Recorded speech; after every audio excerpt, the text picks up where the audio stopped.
wasn't grown up in my but I wasn't grown up in my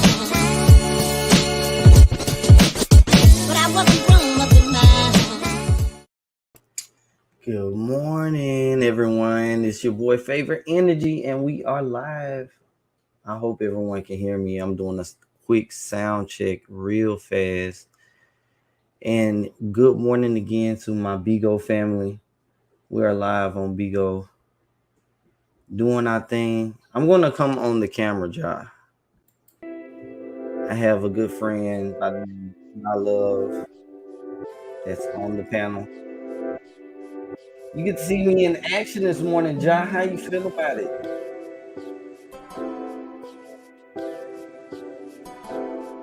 I'm working. Hold on, I'm trying to turn on my camera. I'm working. I got my I'm alive on various platforms. Let me say it like that. I don't, I know Vigo can be kind of sensitive at times, but I'm indeed live right now.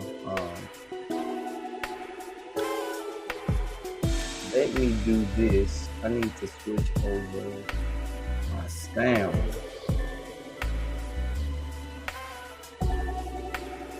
So that it's coming out my headphones, so it's not doing any type of feedback. All right, here we go.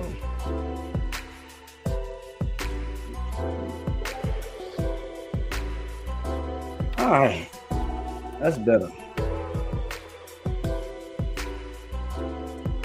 Let me adjust track. All right. Let me make sure I pull up the article. Hold on.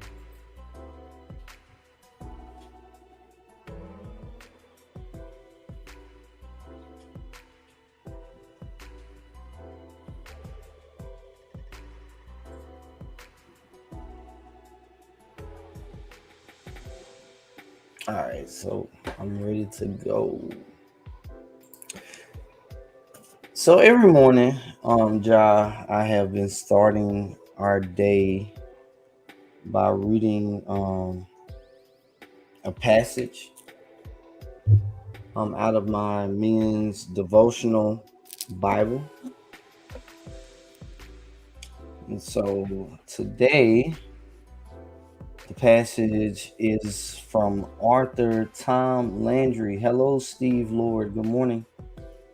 The verse for the day comes from Acts 17:11, and really quickly, Acts 17:11 reads, "Now the Bereans were more noble character than the Thessalonians, for they received the message with great eagerness and examined the scriptures every day to see if what Paul said was true." And so Tom Landry says, character building. How do we develop character? Believe most of a person's character is developed as a child.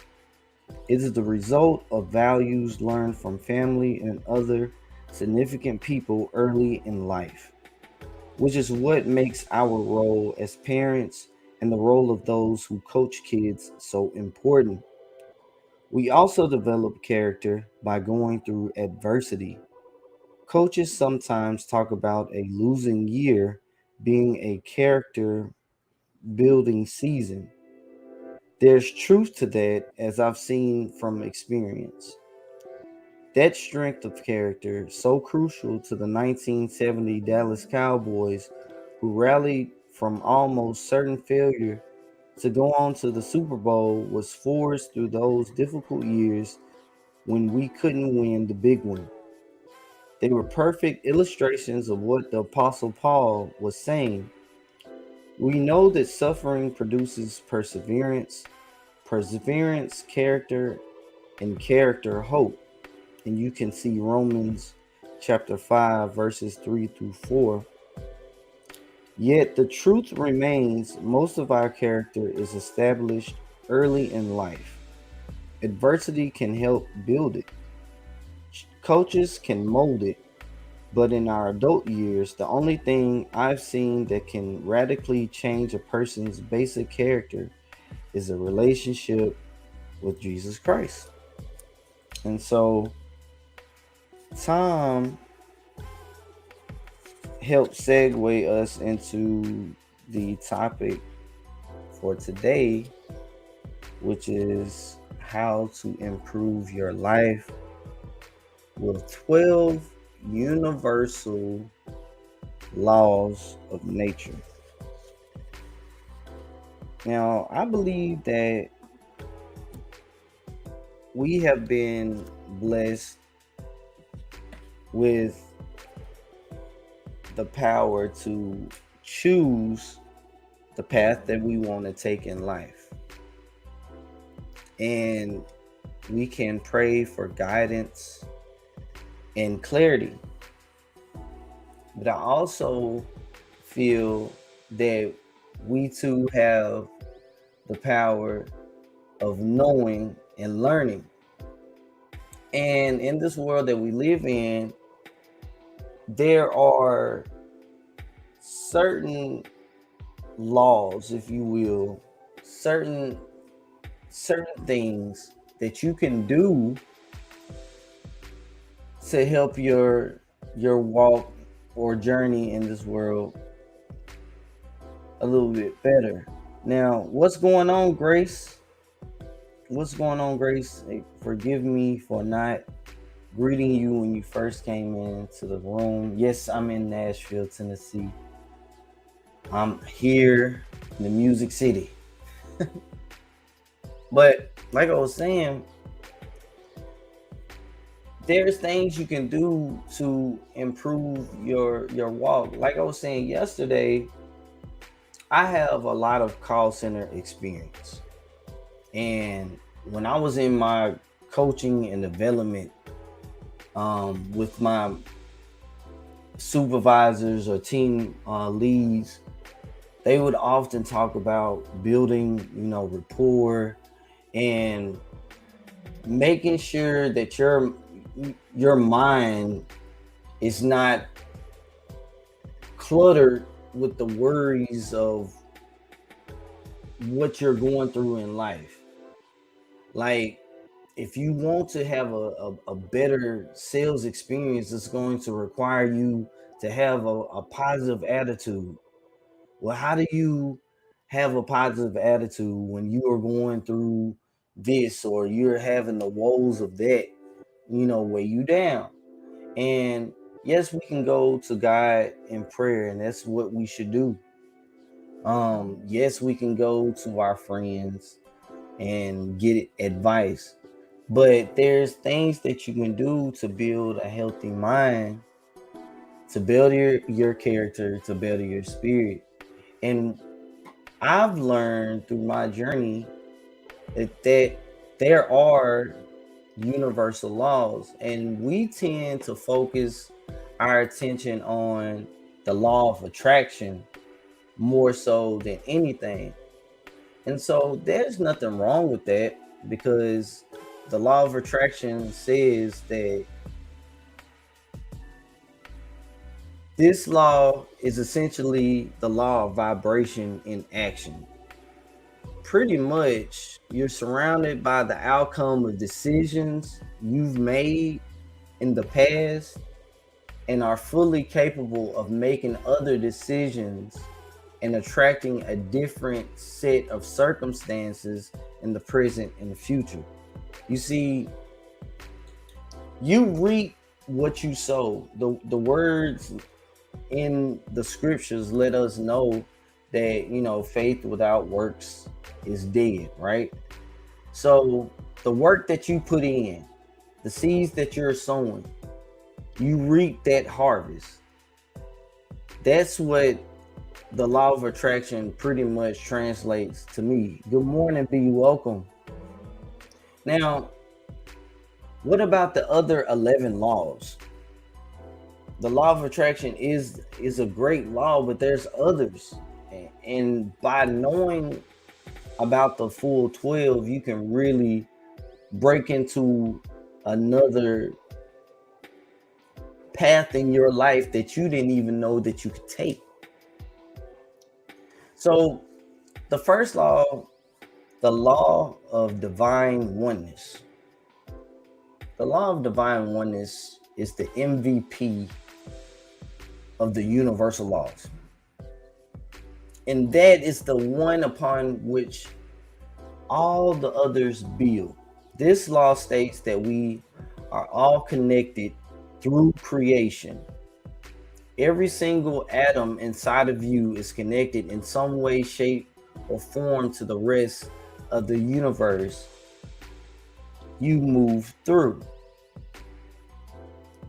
This means that everything we do has a ripple effect and impacts the collective, not just ourselves. To call upon this principle for self-improvement, simply remember that your actions both matter and make a difference. I mean, that's self-explanatory within itself. Job, what would you say based on the definition of the law of divine oneness? What would you say that means to you?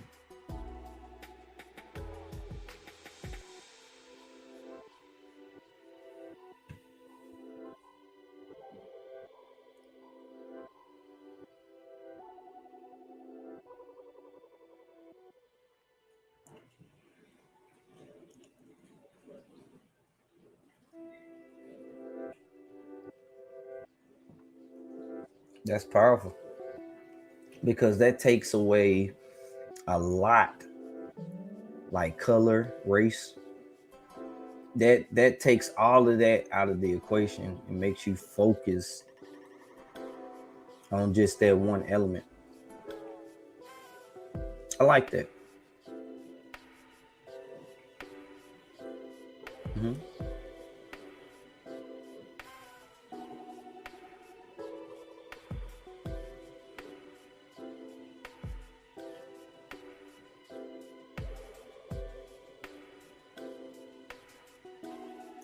Wow. Now this is what I want to try to do because our family over on the other platform, I know they can't hear the conversation, and that's fine. But if you don't mind, I would like to share you with. Well, that means I don't have to. Let me see.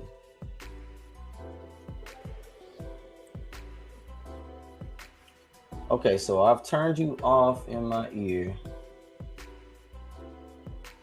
and I'm hoping. Okay, Ja, can you hear me? I can. Okay, okay. You're loud enough to where I can hear you. Say something one more time. Say something one more time. Good job. All right. So let's go ahead and get to number 2. This is the law of vibration. Everything in the universe has a frequency and a vibration. Nothing ever stands still, as everything is always either being pushed away or pulled towards something. Now, furthermore, items of a similar vibration are attracted to each other. So, to use this law to manifest your desires, you must match your vibration with that of what you want. Now, the law of vibration to me is one of the most powerful law. All of them are powerful, but based on the rank of the laws, the law of vibration is really powerful because you're constantly vibrating. You're constantly attracting to you what you are putting out. You're a magnet at all times. And so it's important that you pay attention to your mindset, to what you are constantly thinking about, because that's what you're going to attract to you. And a lot of times I would argue what you watch, what you listen to, what you choose to entertain yourself with subconsciously can play a part in what you attract to you. What do you think about that, John? I agree with that to an extent, Okay. but I also believe that your past life karma will also play a part in what you're dealing with currently. And what I mean by that is that I believe that people are reincarnated, many times until the lesson is learned. Um, so you may have, both positive or negative karma from a past life experience that you're carrying with you currently. And until you kind of get past whatever lesson you were supposed to learn, you will continue to experience it. Okay. Okay. I can feel that. I can rock with that. So until you master the level, just like well, not necessarily master it, but well, yeah, until you can meet the qualifications, you repeat it just like a video game until you can jump over the cliff. You're doomed to fall into the hole. What's going on, Annabelle, Linda? Welcome to the show this morning. We're talking about the 12 universal laws and how to improve your life. And we read a passage out of the Bible. We also read a piece from Tom Landry, who was talking about character building. And so this matches up. So that was the law of vibration.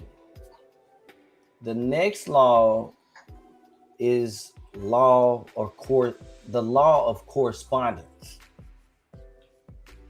And so the premise behind the law of correspondence is that our lives are created by the subconscious patterns we repeat every single day. What's going on, JD? And these patterns either serve us or hold us back. Activate this law by becoming aware of your own patterns, which are often passed down via family ties, and then consciously taking action steps to break them. So that would pretty much tell me that has a little to do with generational curse. And would I Yeah, be? that's what I was going to say. Okay. And so again, the premise behind the law of correspondence is that our lives are created by the subconscious patterns we repeat every single day. So that would kind of support what I was saying in the law of vibration. Those things that you choose to entertain yourself with subconsciously, such as, let's say you like to watch fight videos on social media. Conflict could be something that you are having in your life, and you're not knowing why things or why people seem so combative. I'm just saying, for example, I could be I'm not saying someone is really going through this, but somebody could be. Am I making sense, John?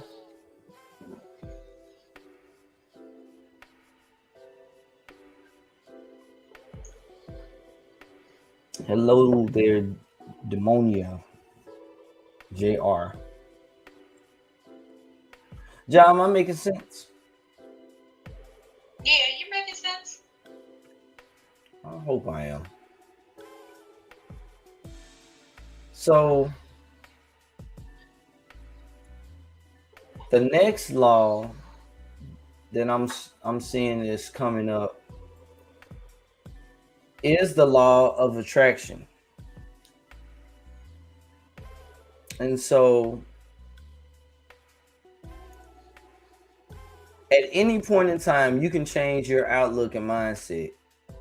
And in so doing, change your vibration to start attracting people and things on a similar positive frequency.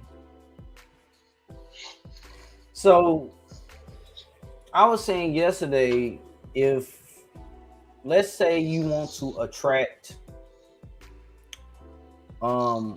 wealth. I know a lot of people look at wealth as money. For me, wealth would be wisdom, but to some, wealth would mean, I have financial freedom, or I have the freedom to move and do those things that I want to do, right? I was I was explaining that money, look at money like water, because we're taught that money flows. Money is a stream, right? And so water also flows. There's streams of, that is water. And so you have to change if you're trying to attract money to you. You have to change even to your verbiage, your what the things you choose to say. People often say they are chasing the bag, meaning they are chasing money. If money flows, there's no need to chase it. You actually just need to step into the stream and let the money flow through, you, just like we was stepping in a stream of water. Let the water, rush past your legs, whatever. But again, it requires you to change things such as what you say, what you look at, what you eat. It's a total lifestyle change. And I would argue that a lot of people are scared of success. That's why they struggle so much with the law of attraction. What would you say today? Repeat your question one more time. I said that I would say people are scared of success. That's why they struggle with the law of attraction. What do you say towards that? Towards that statement? I don't know if people are necessarily scared of success, more as everybody's definition of success is different. So what I may consider successful may be something completely different from what you call successful.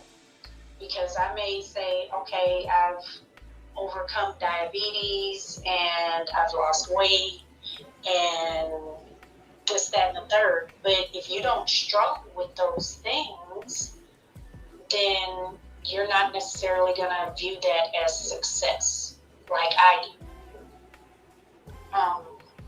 So I think allowing each person to kind of have their own definition of what success looks like is key initially, because like I said, what I call success and what you call success are probably two different things. Okay. So to position what I'm meaning by success in terms of this conversation, let's say that one person is wanting to level up. You know, they want to start making more money, or they're trying to attract more income their way, right? Mm-hmm. Mm-hmm. And so knowing that they would have to change certain or make certain lifestyle changes, maybe it requires them to get up earlier, or to read more, or pretty much doing those things to get their skill level up so they can reach that next level.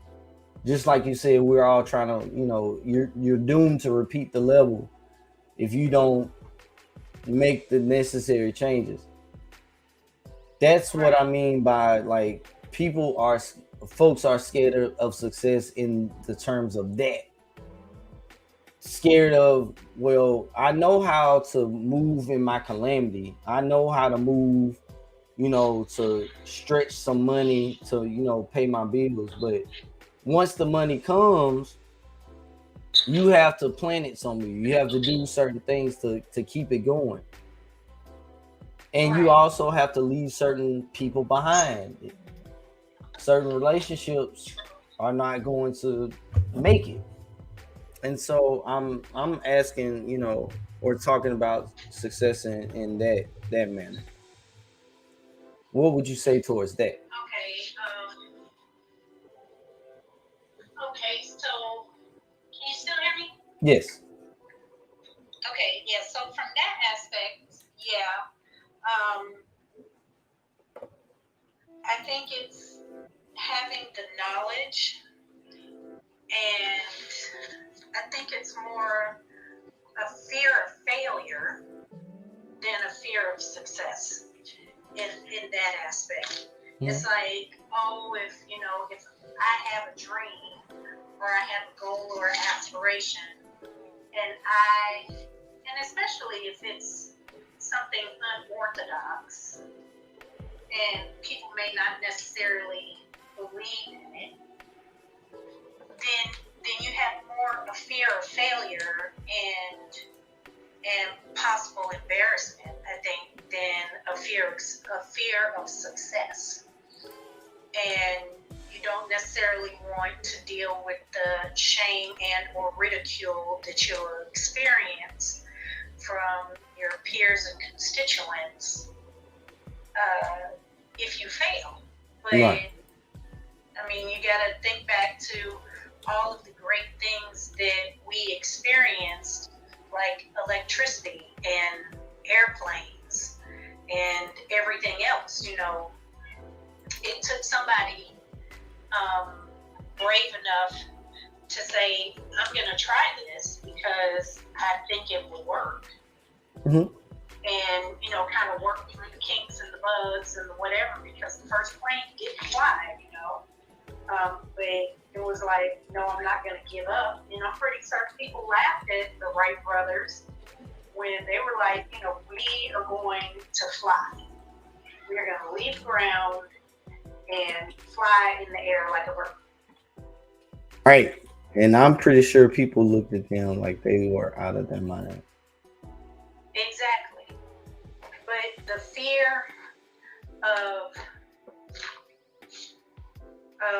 not, realizing their dream was not so much so that they stopped, because obviously people are jet setting across the world nowadays. Exactly. So I think their fear of failure was not so great. And it was, I believed that I would be successful.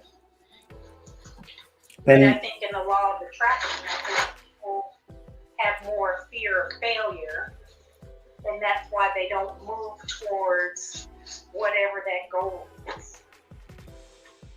And I would agree. And I would say to that, don't fear failure. Fear regret. Yeah. Don't fear failure. Fear regret. As a matter of fact, I made a post about that um as a boost of energy. I always, daily I try to put out um a motivational, quote or statement, and I call it a boost of energy. And I told, folks, don't fear failure, fear regret, because you will regret not making that step. The thought of, I wonder what would have happened if I would have done X, Y, or Z. Go ahead and do X, Y, Z, and fail at doing X, Y, Z. Like, look forward to failing, because in failure you learn, you're supposed to learn critical lessons so that you can, move on to the next level. So that's what I would say to that. Make sure you guys hit the like button as you come into the room. Good morning to everybody again. You are tuned in to Favorite Energy as we have a discussion. And when I say we, John Love and I, we're live on Bigo. And so everyone in the world of YouTube can hear you. So say good morning to everyone, Ja. Good morning, everybody. And so I want to thank everyone for tuning in. Again, you are tuned in to your boy Favorite Energy right here on Favorite Energy. No, but I wasn't wrong up in mind. But I wasn't wrong up in mind. But I wasn't wrong up in mind. Okay, so we come to the fifth law when it comes to the 12 laws. Real quick, as a recap for those that are just now tuning in, we have went through the law of divine oneness, which states that we all are connected through creation. We have went through the law of vibration. Everything in the universe has a frequency and a vibration.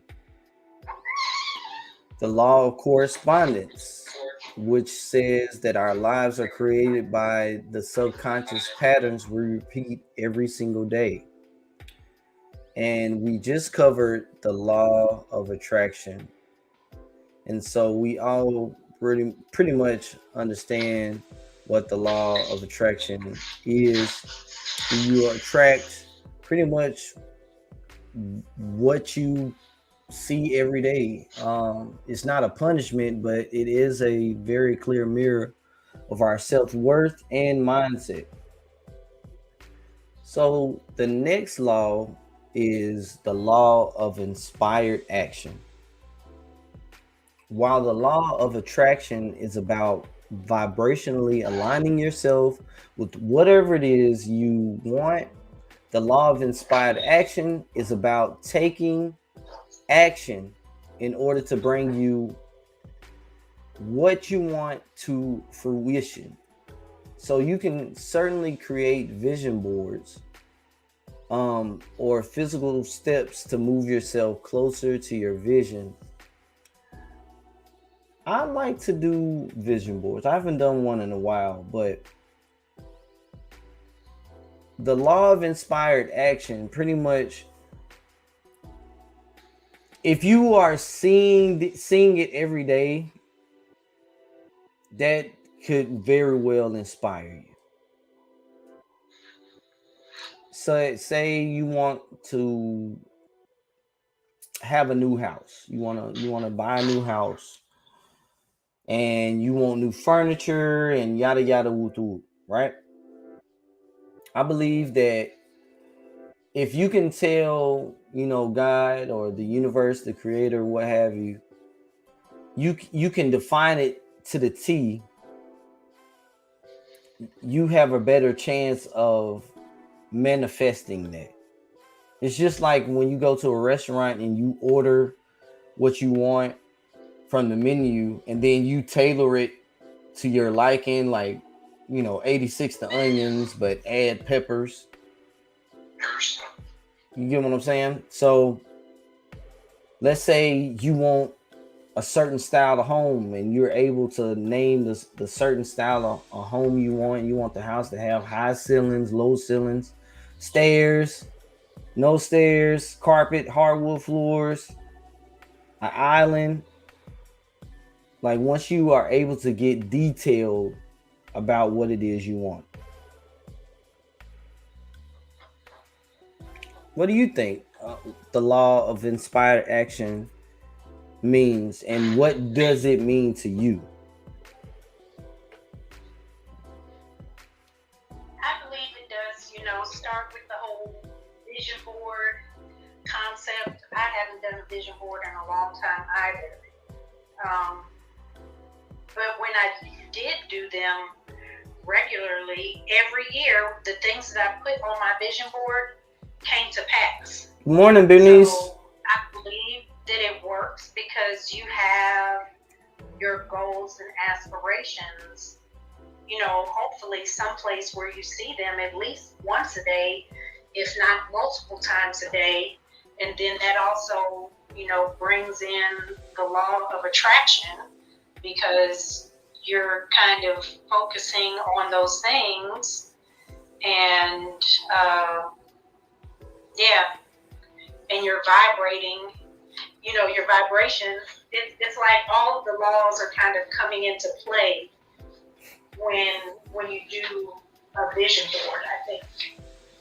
Right. And it's, to me, this is saying, pretty much out of sight, out of mind now has more, depth to it.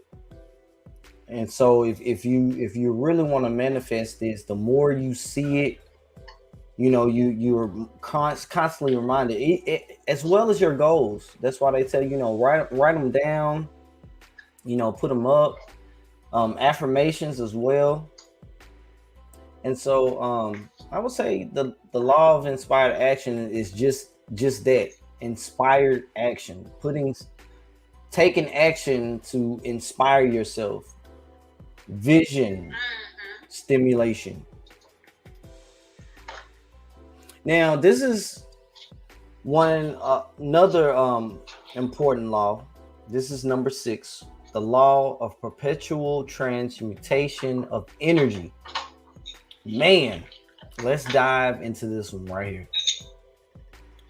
This law means that even the smallest action can have a profound effect. Like the seed of a mighty tree holds all its promise in its tiny shell, you also have the power within you to move mountains. To put the law into action on a practical level, it's recommended doing small things every day that uplift you. Whether that's singing in the shower, dancing like nobody's watching, meditating, expressing gratitude, or anything else, remember small shifts add up to major results over time. If you're looking to take up meditation, you'll want to create the perfect environment to do so. For starters, make sure you have a comfortable place to sit up straight.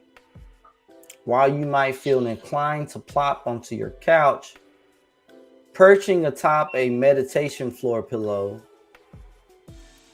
can lend to a tall, straight back and a comfortable, relaxed posture.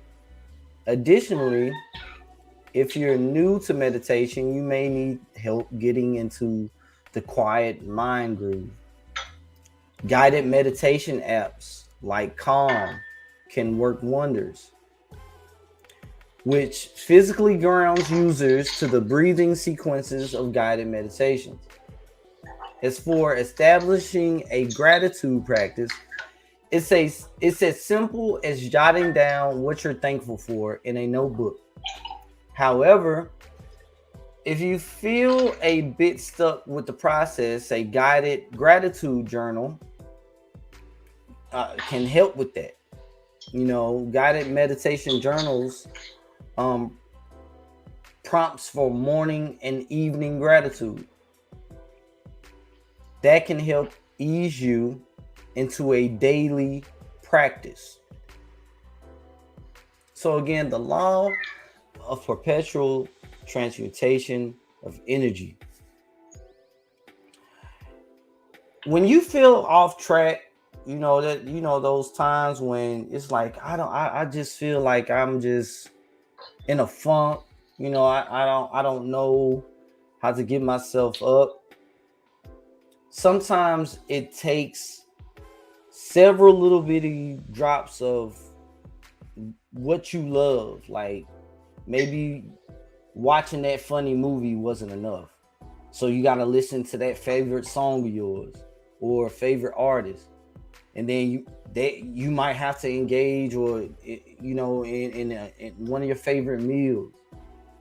You may have to do one of those little drops of, I don't know what you would call it, happiness to build yourself up. And when you are in those moments where you're experiencing, the happiness, let's say you are enjoying your favorite movie or whatnot, really milk that moment for everything is worth. I mean, like, over exaggerate that. What would you add to it, Ja? I don't think I would really add anything to that. I agree with what you said. It's like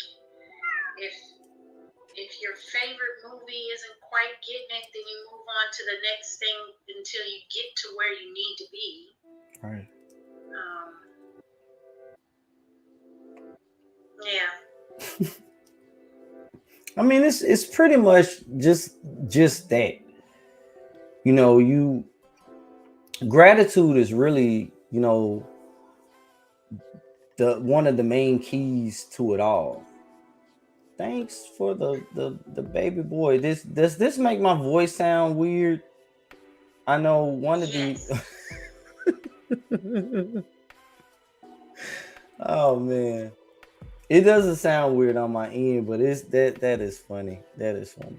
Thanks for Right. the It's only just for a second. You're back to normal voice already. okay. Oh man, thanks for the love though. Thanks. But yes, that's pretty much what it is. Thanks for the fly. Oh, Bernice, you don't learn how to send stuff. Well, look at you. You done sent the flower. Thank you. But that's really what it is. You have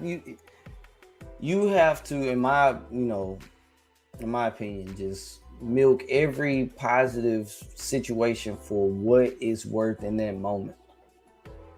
Gratitude, Yes. gratitude. Law number 7, we've come to the law of cause and effect. And the law of cause and effect, also known as the law of karma, states that any action causes a reaction, and that whatever you put out, good or bad, you get right back. To harness the power of this law, be aware of how your actions and decisions are affecting not just yourself, but everyone around you, and focus on dismissing negative energy in favor of positive vibes.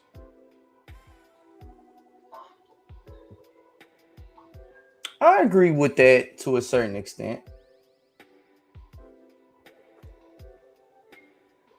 And the reason why I say to a certain extent is because the last part focused on dismissing negative energy.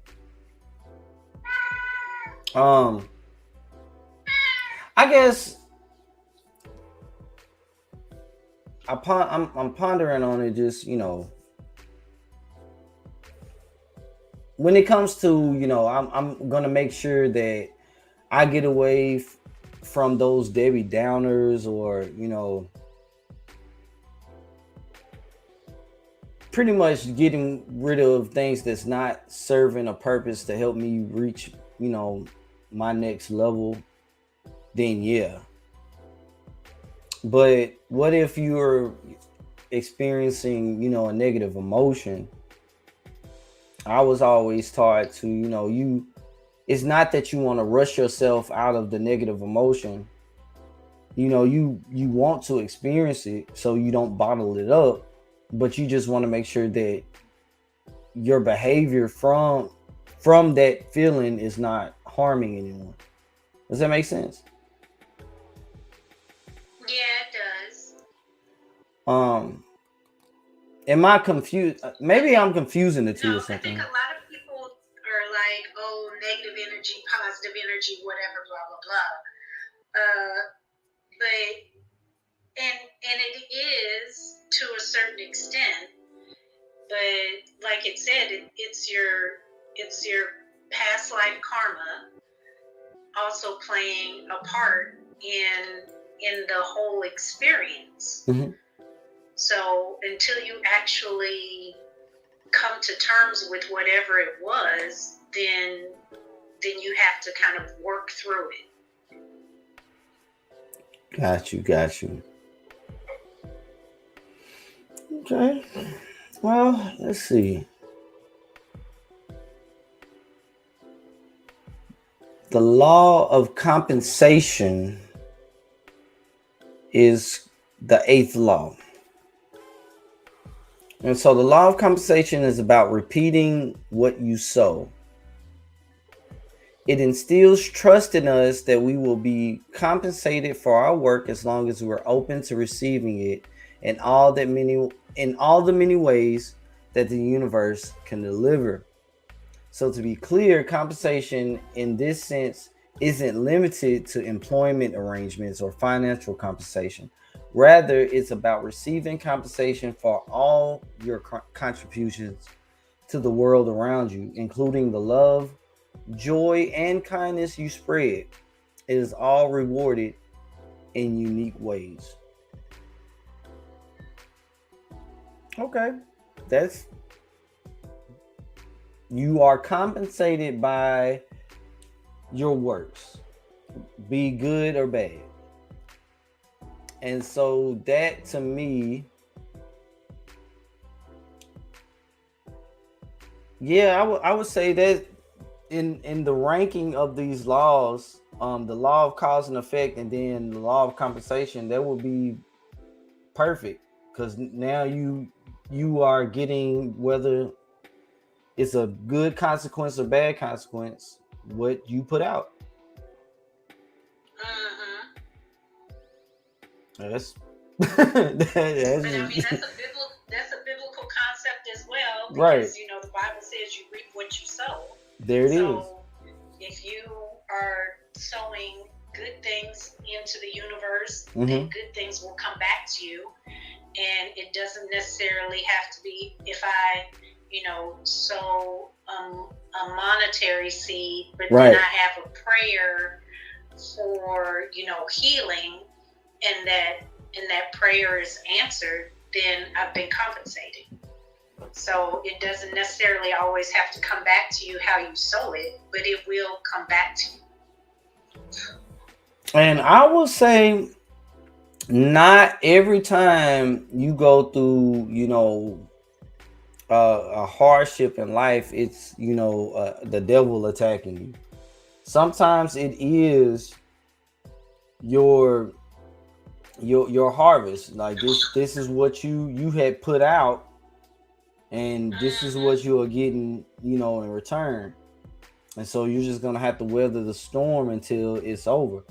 So be mindful of that, because a lot of folks They, you know, that accountability is another big thing with this. Gratitude is a major key, and so is accountability. And it's letting you know that, hey, sometimes it's not the devil. Sometimes you cause the storms that's going on in your life, and you have to, Yes. you got to hold yourself accountable, because like Josh said, you are trying to get to that next level. And I believe that if you're not holding yourself accountable, how are you truly learning the lesson? Maybe I got it Exactly. wrong. I don't know. But I'm just saying. All right. So that was law of compensation. All right. So we have we got four more laws left. And we are coming up to our 1 hour mark here on YouTube. So make sure you hit that like button if you're just now tuning in. Again, I'm live here with my good friend Jah Love as we talk about the 12 laws of the universe and how to improve your life, character building. And so make sure you hit that like button. It's your boy Favorite Energy. But I wasn't grown up in my But I wasn't grown up in my But I wasn't grown up in my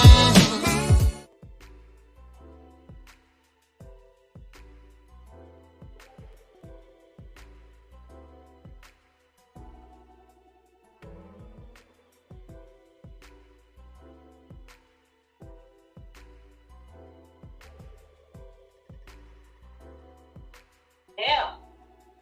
You behind the power curve. Why am I always having a cup of coffee by myself? We used to That have is not true. coffee That's not together, true. On Monday, we had a cup of coffee together. but sir. today is Wednesday. How am I supposed to stretch my coffee from Monday to Wednesday?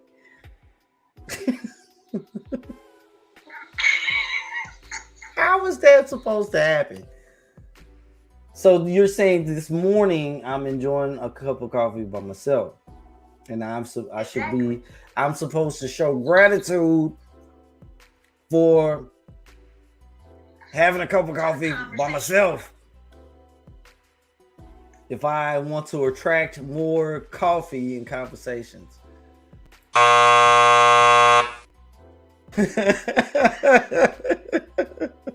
What? I don't have sound effects on Bigo, but I just hit you with a huge red X. Just know that. Just know. Just know you just got a huge red X. It's all good though. That's not nice. You know, me and Jar got a love-hate relationship. What do you think we are transmitting to the universe, Jar? Just consider that. Let's get on to law number 9, which talks about the law of relativity. Nothing and no one is inherently good or bad. What? Everything is a spectrum of expression, and there's more than one perspective of any situation or challenge. In other words, we are the ones who assign meanings to things. So we can choose to regard things as bad or alternatively as happening in our favor. Wow. I agree.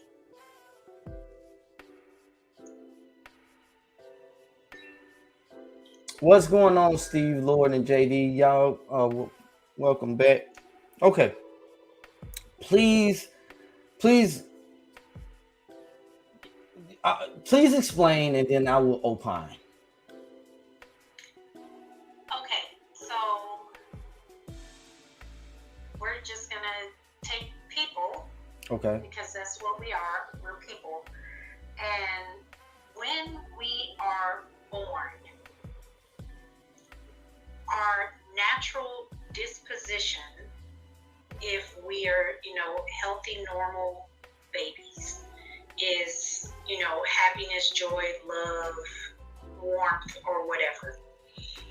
But then if you take somebody who their mom was doing drugs while they were pregnant, that child is going to come out in a distressed state. And it's not necessarily because the child wanted to do that, but it was because of the outside influences of the mother's behavior. Mm-hmm. So, is the child bad because it is born with a chemical dependency? No, it's not. It is unfortunately a product of the environment that the mother placed it in. So then, do you say that the mother is bad? We don't know why she was doing drugs or why she developed a chemical dependency. Is she schizophrenic? There are a lot of things that could come into play. So who is to say what is good and or bad? Okay, with that same scenario, if said child was to grow up and harm or become, a danger to the community, we no longer become or consider, or well, let me make sure I'm thinking about what I'm saying. Until if the child was to grow up and become a danger to the community and whatnot, and goes to court because let's say he or she killed a person, right? And so I can see in maybe the defense of the person, they would ask the court or the people to consider the fact that this person was born with a deficiency because of X, Y, and Z, and consider that as the reason why he or she committed this act. But it's like I'm reading that definition of the law again. Nothing and no one is inherently good or bad. It's just we define what's good or bad. I guess because I'm taking what I know is to be good or bad, or what as we define good or bad is like. So to the universe, it's no good or bad, but I can't believe that because I believe the word. I believe that because of whatever reason, whether it was Adam and Eve was in the Garden of Eden and they bit into some forbidden fruit or whatever. What's going on, First 48? But whatever happened, we came into consciousness. And we know, according to the word, it says we're as gods, we know of good and evil. And so is it that we define the good and evil, or was it that God said, you get what I'm saying? Or yeah, so God gave us good and evil. I mean, he did do that. Like, he gave us the definition. This is good, to help the poor, to help the elderly, to visit the sick and shut in, and blah blah blah blah blah. And this is evil, to covet thy neighbor's, housewife, husband, whatever. So he clearly laid out what is good and evil. But then we as people can slavery came about, somebody was like, oh, black people are not really people. But that's not true.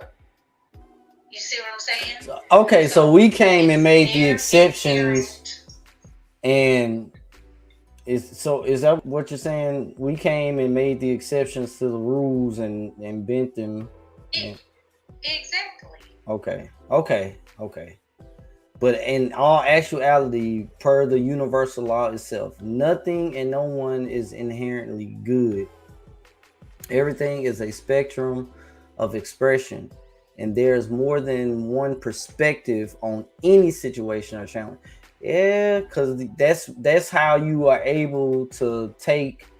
He clearly stole the candy bar off the rack, but then you could argue the fact multiple ways in a court of law and prove that he really didn't. Right. It was not with ill intent or, whatever. So it was when you lay out the whole scenario, it was a person outside that needed something sweet because they were having a diabetic situation take place, and he ran into the store and grabbed a candy bar to give to the person to help him. Okay. Right. Okay. So I can do that. I can rock with that. So we come to law number 10. And this is the law of polarity. Everything in the universe has a polar opposite. If there's an up, my favorite energy. Never mind, go ahead. I see what you tried to do there. Everything in the universe has a polar opposite. Polar, Ja. If there's an up, there's a down. If there's light, there's dark. One cannot exist without the other. Okay.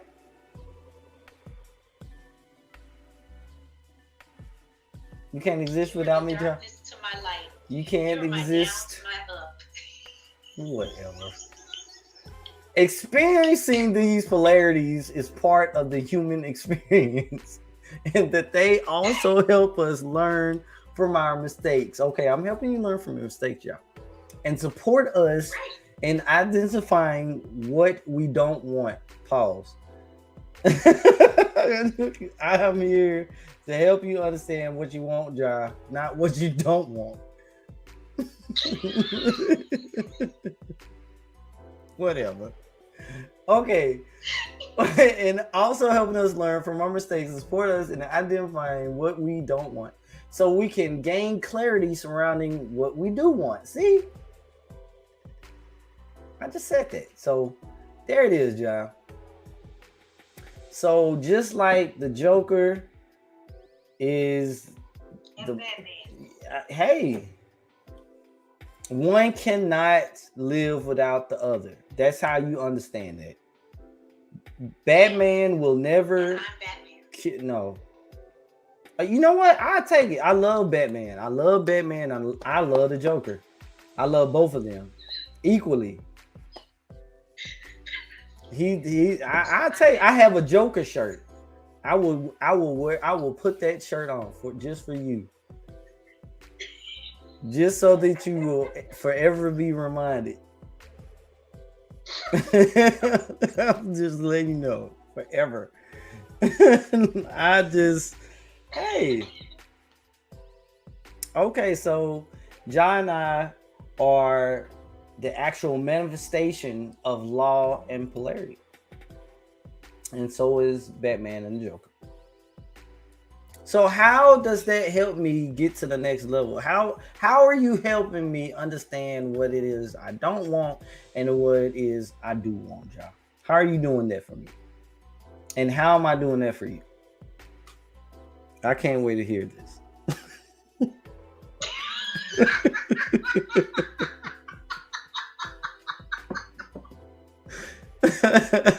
I can't wait to hear this. The people want to know. What?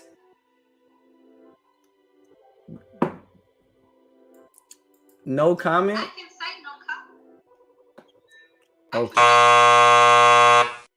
I've received 2 red X's so far. 3 and you're out. 3 and you're out. 3 and you're out. So she has no comment, but just know that I am the light to her darkness in some type of way. Okay? No, that's no. You said it. To my light. Okay. I'm the darkness to her light. I'm Okay. Batman. I'll take it. I'm a moon child. The darkness came first when it comes to the word of God. And out of the darkness came light. So I'll take it. I'll take it. So the law of perpetual motion is law number 11. 11 is a good number, folks. So let's see what this law says. The law of perpetual motion tells us that everything is forever changing, and our job is to embrace the ride. If life is tough and challenging, know that it will at some point change. If everything is peachy, then savor the moment, but don't try to make it last beyond the natural order of things. Each stage of life has tremendous gifts to offer. So, what do you got to say about that?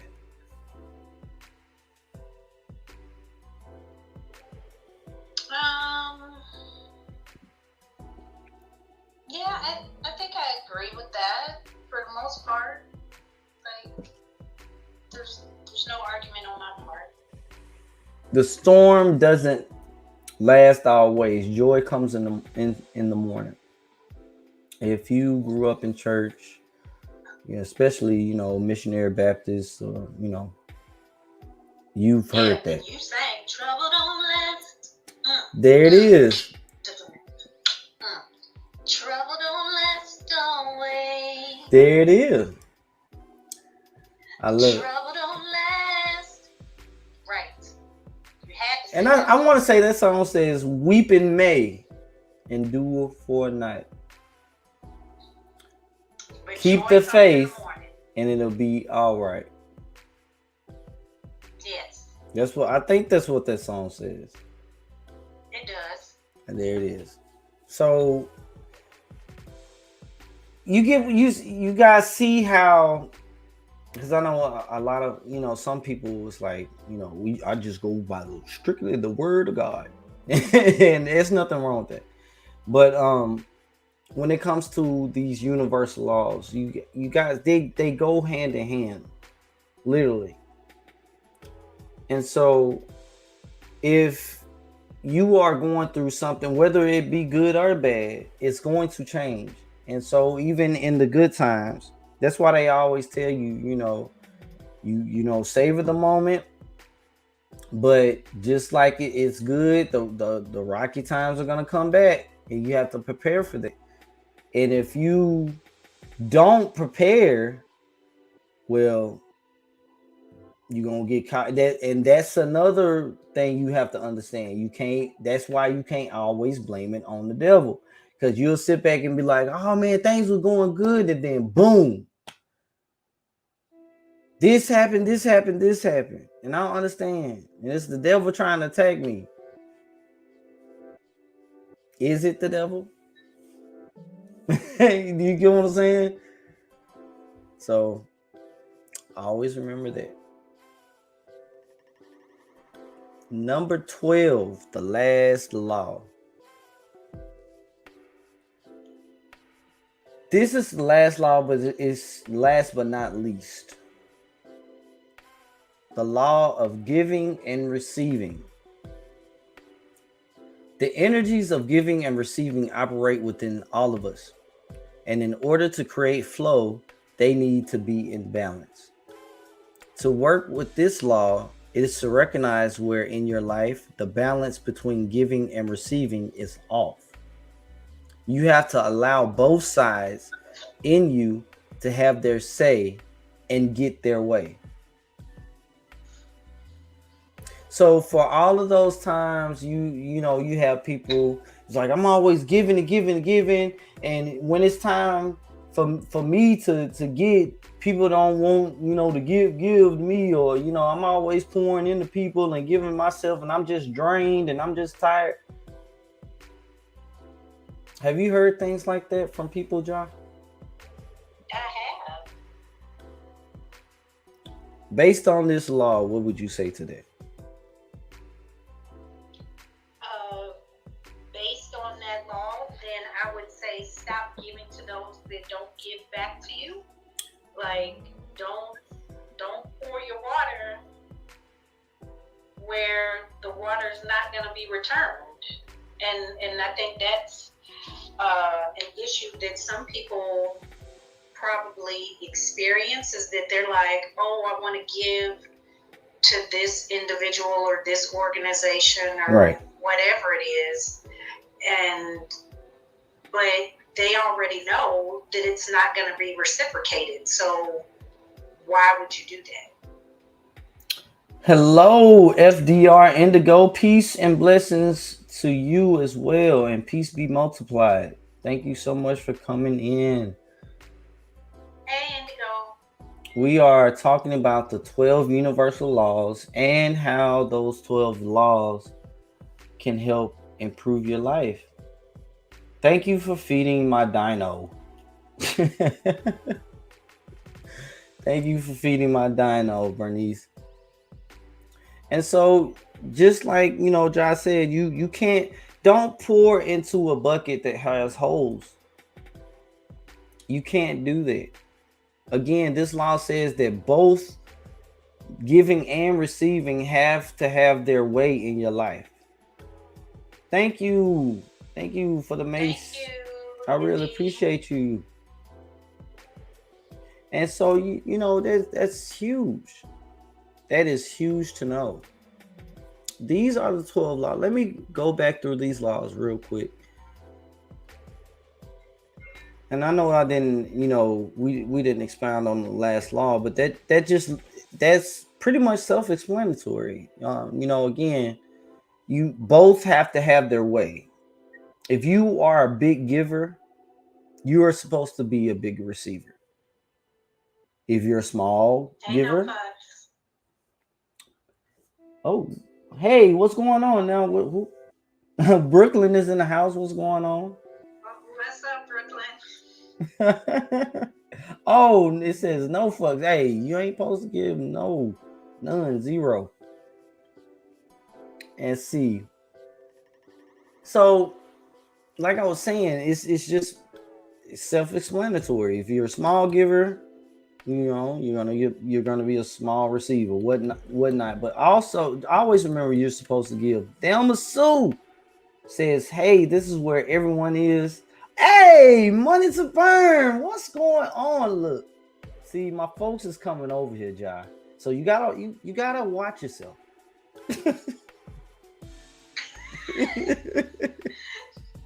Welcome, money to burn. Thelma Sue. What's going on? I hope you are feeling well. I hope you are you're better. I have been keeping up with you through Bernice. She has been keeping me updated with what's going on. This is part of the pull-up team family, Ja. And so I told you, slowly and surely my folks are gonna transition over here and follow me on over here to this platform. We're coming, Ja. Yay. We're coming. I'm getting better. Thank you for keeping me in your prayers. Always, always, always. Always. And so if you are just now tuning in, again, the 12 laws of the universe, we broke them down. Number one was the law of divine oneness, which again, that law states that we are all connected through creation. The law of vibration was number 2, and it pretty much says that everything in the universe has a frequency and a vibration. Number 3, the law of correspondence says the law is that our lives are created by the subconscious patterns we repeat every single day. Number 4 is the law of attraction, and that's the law I say everyone is really familiar with. The universe mirrors what you are giving out through your self-worth and your mindset. Number 5 is the law of inspired action. And so whatever it is you want, the law of inspired action is about taking action in order to bring what you want into fruition. The law of perpetual transmutation of energy is number 6, and it says that even the smallest action can have profound effect. Like the seed of a mighty tree holds all its promises, you have also the power within you to move mountains. Number 7 was the law of cause and effect, and that's also known as the law of karma. Any action causes a reaction. If you push it, it's gonna come swinging back. So number 8 was the law of compensation, and that's repeating what you sow. Number 9, the law of relativity. And that says no one is inherently good or bad. And number 10, the law of polarity. Everything in the universe has a polar opposite, meaning if there's an up, there's a down. Number 11, law of perpetual motion, which tells us that everything is forever changing and our job is to embrace the ride. And number 12, the law of giving and receiving. The energies of giving and receiving operate within all of us, and in order to create flow, they need to be in balance. So that is the 12 laws. I would say apply these laws in your everyday life as much as you can. And I see that you said good morning to us over here in the world of YouTube, Thelma Sue. So good morning again to you. And so that's all we got. Now I'm going to get ready to close out over here on YouTube, and I'm still going to be live on Bigo. So before we go, Ja, do you have any last words for our folks on YouTube? No, it was great chatting it up with you guys this morning. All right, and we thank you so much for being a guest on the platform. You're more than welcome to come over anytime. We have to do this again. And so again, folks, I want to thank you so much for tuning in to the show. Make sure you have a great rest of the day on purpose. It's your boy, Favorite Energy, and I'm out of this thing. Peace. No, but I wasn't